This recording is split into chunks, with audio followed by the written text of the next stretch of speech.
How's it going there, everybody? It's Mr. Zen over here bringing you guys a brand new anime first impressions. And for today's segment, guys, I'm going to be talking about is Eromanga Sensei, guys. Yes, folks, this anime is another, you could say, a little bit more on the slice of life. Nah, I'm joking, actually. This is a really freaking comedy anime. And honestly, I would say this anime is very entertaining, but just one thing that does kill me every single time that is so cringeworthy that after a while you're wondering that, oh, you know, like, if they just included this specific event or this specific plot point, the anime would probably be a little bit better in terms of not necessarily comic, but in everything in general.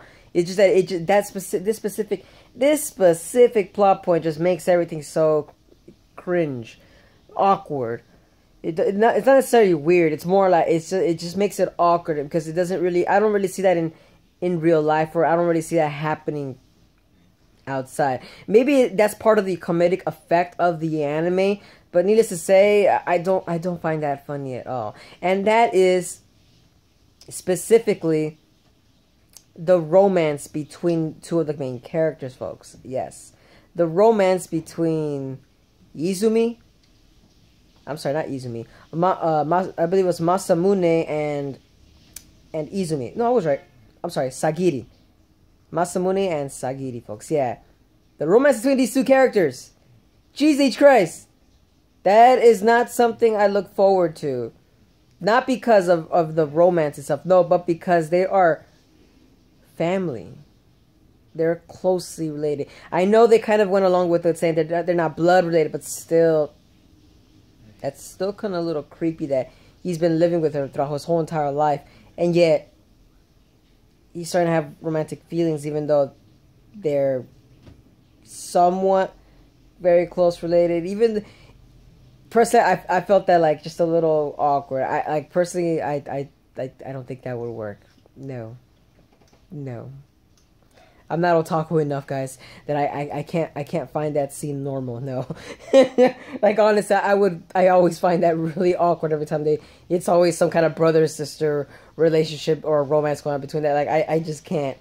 I, for the love of God, cannot do that. Everything else I can. In the anime, everything else is actually peachy keen.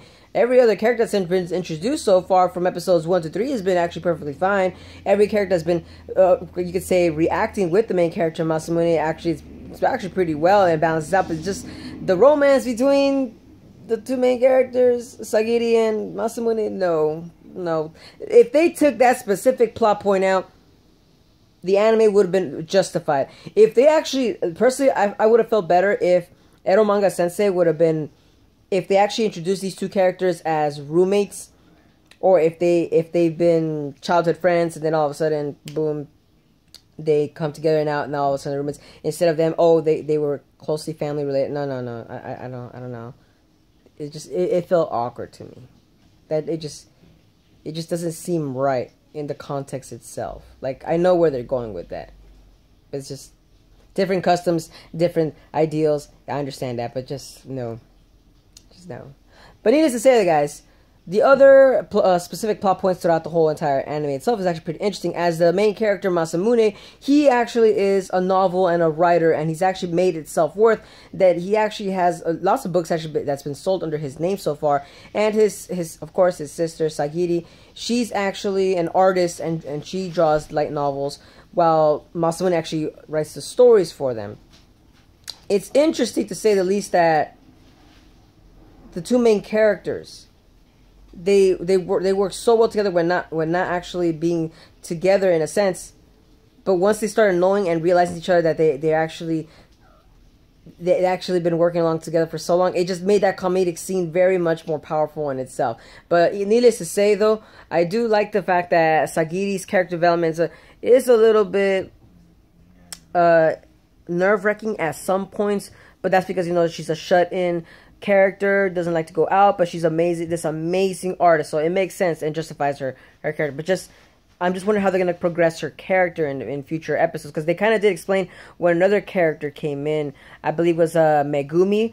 When she came in, I believe it was in episode 2, they were kind of trying to showcase and emphasize the fact that she needs to go out and make some friends, even though online friends, they're fine and dandy, but Not necessarily every single time. It was funny though, like how they're actually introducing every single character, every single female character, I should say. They all stand out in their own way. Megumi is this outgoing character that she tries to make Masamune and Sagiri actually like get out the clock, not get out the clock, but more like interact with friends and whatnot. While Masamune he's just really trying to take care of his little sister, really, in a really perverted fashion. It's a little weird, but still. But needless to say, though, I did like this other new character. I believe her name was, she called herself Elf-chan. Elf-chan, this character, interesting enough. This one's kind of like the rival, like the main rival for Masamune. Because Masamune, remember, like I said, he's this important novelist, I should say. And Yamada-san, or Elf, she actually...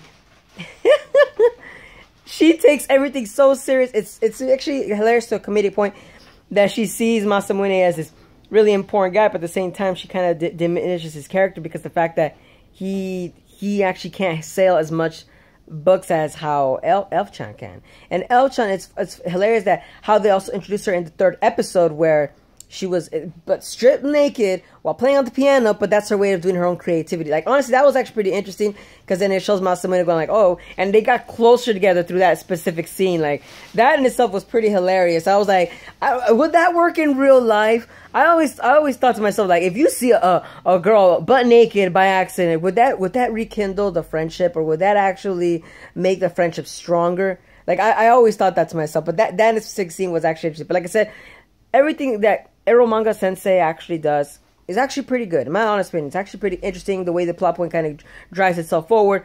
But just the romance itself between Sagiri and Masamune, no. Just no. If they introduce him in a different fashion, then yes. But just the way they're going, no. But needless to say, though, guys, what are you guys' thoughts on the anime episode itself? Like I said, I personally am enjoying the anime after I've been watching the episode 3. Can't wait for episode 4. Let me know down in the comments, guys, what are you guys' thoughts. And as always, guys, if you guys enjoy my content, don't forget to give a like, comment, share, and subscribe for more otaku-related content. And as always, guys, hope you guys are having a wonderful day. But this is Mr. Zen, signing out.